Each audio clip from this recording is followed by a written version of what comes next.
Good morning. I want to thank you first and foremost for giving up some time for us to talk through your lesson that I observed the other day. And to get started, I just have some questions, and then I really am interested in your responses, and we'll kind of go back and forth based on how you respond to the questions that I have for you. But during our pre-conference, I asked you several questions about the literacy comprehension lesson I'd be observing. And during our conversation, I noted that you were most concerned with the content standards for the lesson cause and effect, and you were very worried about students' ability to engage in that topic. So you plan to focus on standards 4A, which was aligning with the district curriculum, 4C, responsiveness to adjusting instruction to individual student needs, 5D, which was guiding students in goal setting and assessing their own learning, and providing 5E, which is providing substantive and timely feedback to students. So I want to follow up on some of those standards today, and then I also want to just talk to you a little bit about some of the areas of strength and then some areas that you might target for growth.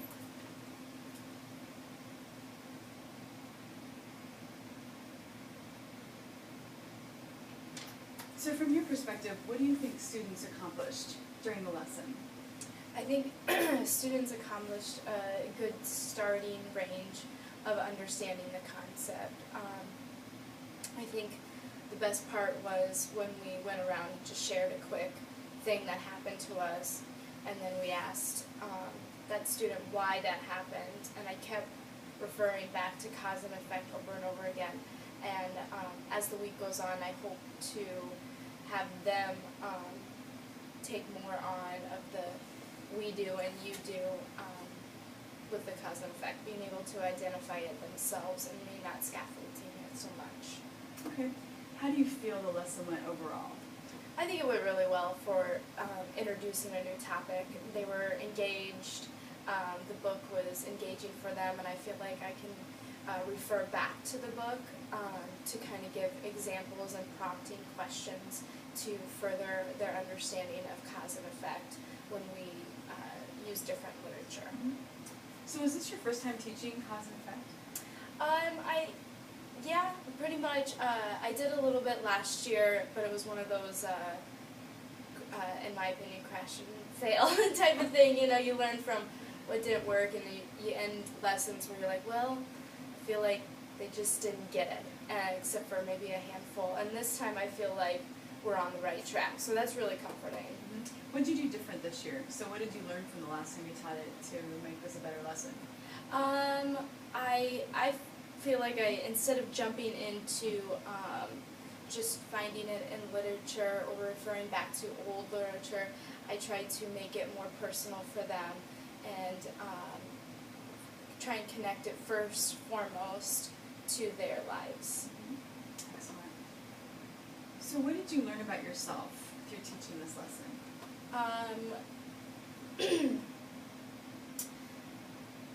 I feel like I learned this a lot when I really reflect on my lesson, especially literacy and math, that I repeat myself 100 times. I think I probably said cause and effect like 35 times.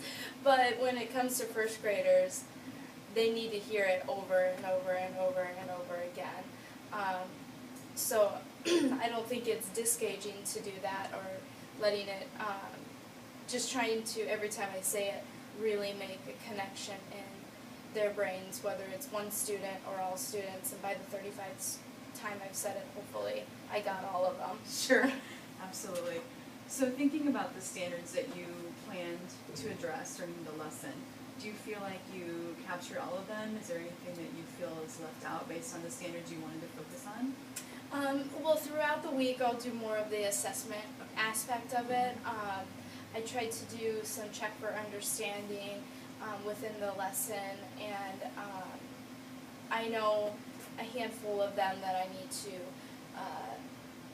reteach in small groups just to give them that extra support, and then some of my higher students taking it, this will be a fun activity for them to do some independent reading and then have that type of discussion with them and kind of taking it to the next step with that group.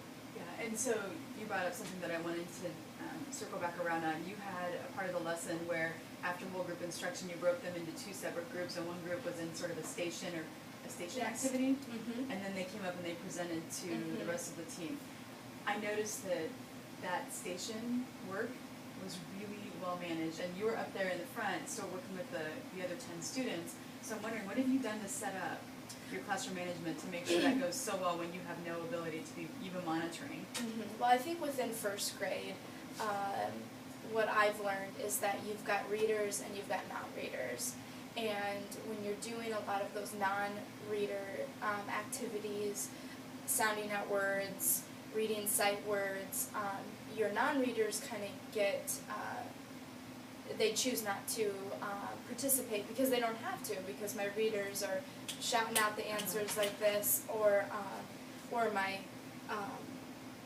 readers will get bored, or whatever you want to call it. So this is another thing that it's taken a lot of, practice and figuring out what's the best activity for them to work on, and the vocabulary words is kind of that next step for them. It's not the sight words. They're not just reading the word.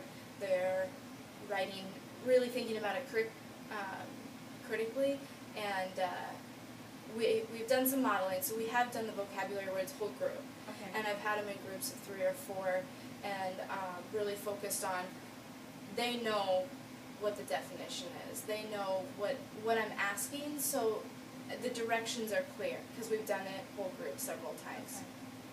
Okay. And then allowing them to go to do it independently is a little scary, but I'm very honest with them. I said, and they know this is an extra special thing that you get to do.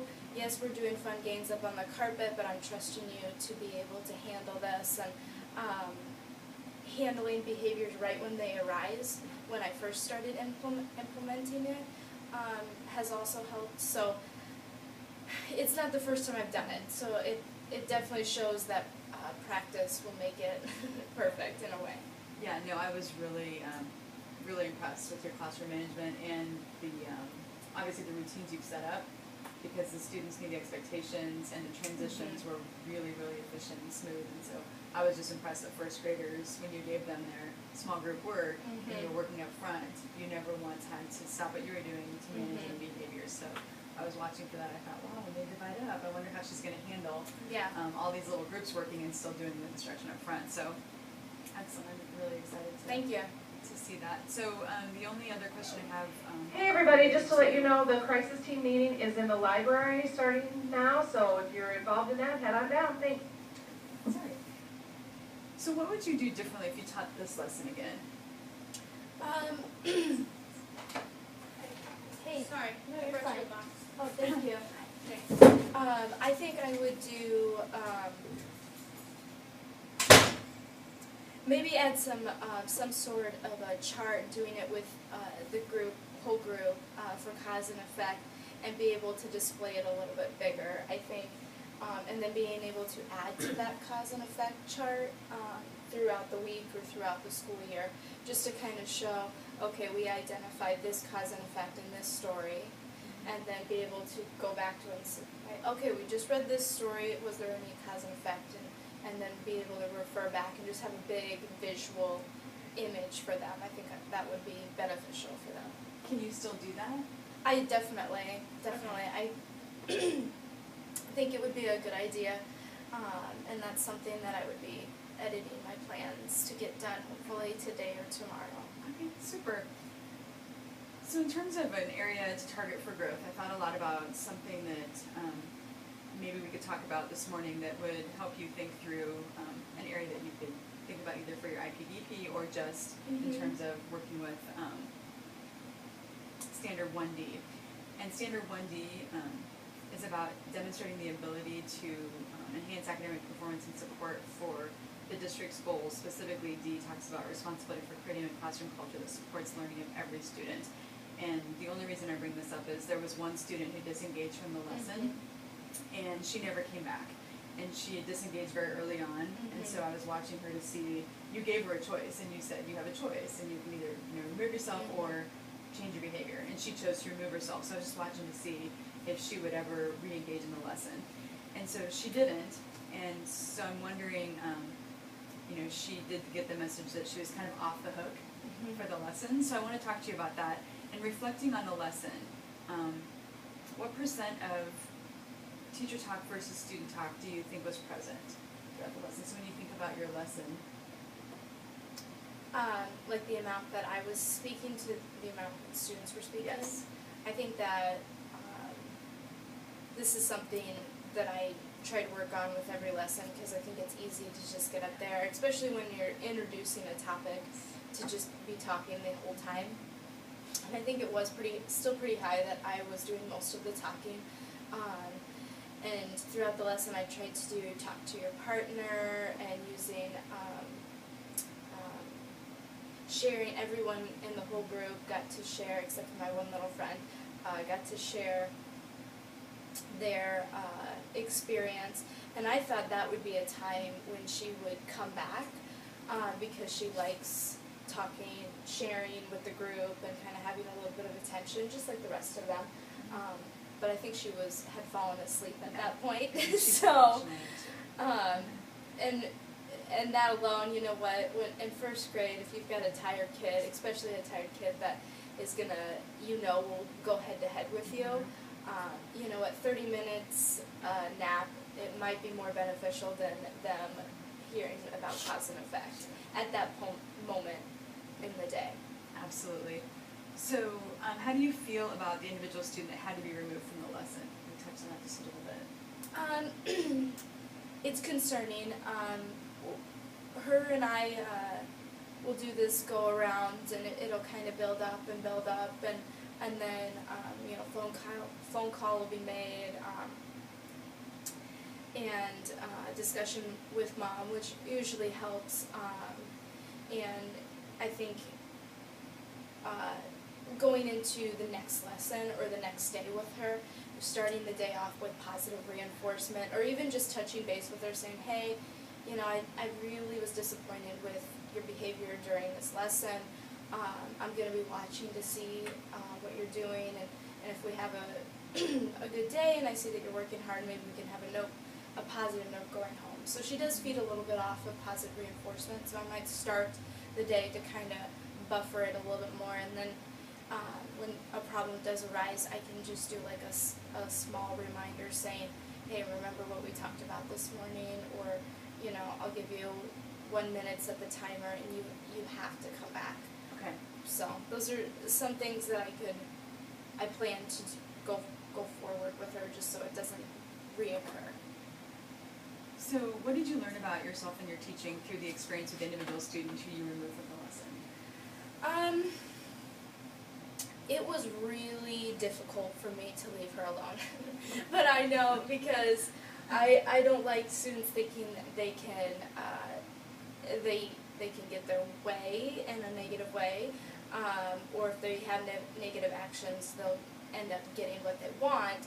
So that's really bothersome to me. But I know that it would have been, you know, a 10 to 15 minute back and forth with her if I were to fight it any further, especially with her being so tired. So I guess I just learned that I just need to take it one day at a time, especially with students like her, and kind of gauge, okay, is it worth it to go that far? Will I be able to make this up with her, and that type of thing. So I'm learning sometimes patience might be the best way, but then, you know, you just go back and forth with it, because she did miss the information, and that bugs me also. So yeah. And you said she does have repeat behaviors. I mean, she's got a pattern that's developed, and you said maybe from the beginning of the year when we talked earlier that moving into this part of the year, it seems like you've got a good established relationship to kind of know, you know, when to push and when to not push. And right, so I think exactly. that's helpful. But do you see yourself referring her into any sort of problem-solving process for behavior? I'm definitely going to keep an eye on it. The need within the building is much higher than her need, and that's kind of, you know, that catch-22 that every teacher goes through with. But I do think it would be beneficial to start taking data on her. It's, you know, we have great weeks, great 2 weeks, and then maybe a few days back here, and then a great week, and it kind of goes back and forth, but I think it would benefit her in the long run if I did take some data on that, or just some notes, keeping track of when problems occur and how often, and whether I move forward with the problem-solving process, or if I just hand that information over to her teacher next year, just so there's some recorded data. Sure. So when you talked to her, I mean, you did follow up right before recess, and you just asked her, you know, was there something that happened last night? You know, did you not get a good night's sleep? And so you kind of probed with some questions about maybe some of the root causes of her behavior. Is she pretty open in terms of being honest with you and telling you what's going on at home? Or? Once it's completely de-escalated. Okay. And at that point, it was, you know, I had woken her up, so it was, and she was emotional probably because she was tired and those type of things. But if I can get her, you know, first thing in the morning or after a transition that she did something really well, definitely she will open up to me and talk to me, and and I haven't seen any concerns within those conversations, minus the fact that she was so exhausted. I mean, that's obviously a concern, but it just depends on when I can catch her, what mood I can catch her in, to see what she's really going to give me. Yeah. Well, looking at, again, just starting the lesson over, what would you do for this individual student if you were going to teach this lesson again? Maybe give her a job, or have her be the first to share, or maybe the issue started with her and another student fighting about where they were in line to play the sight word game, and I could have handled that situation different and maybe got a different outcome from her. So I'm going to keep that in mind, and so just proximity works really well with her. She likes being close to me, and I would also say who I partner her with definitely affects her mood and outcome within a lesson also. So those are definitely some things that I would look at and maybe change, definitely, if I were to do it over. Excellent. So I think those are really good ideas. In terms of our conversation this morning, what would you say your 5 key takeaways would be? I think when I think about your compliment on how good my routines went, you always go, you kind of think, I should probably reteach those routines so they stay on top and they don't kind of decline, because I think that's something easy that can happen. And the lesson mostly went well because that worked well. So I think I'm definitely going to incorporate some reteaching within that type of structure that I do in my classroom. I think preparing some sort of larger visual aid for them to kind of have in the classroom. I think I'd like to add some sort of technology into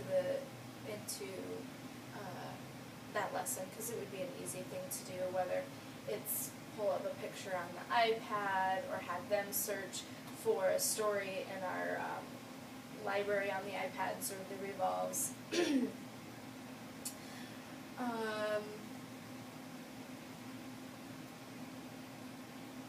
And I think being mindful, that's definitely a really good thing to reflect on, the how much I'm talking compared to them, and kind of keeping that balance throughout. That's something that I think is easily can get away from you.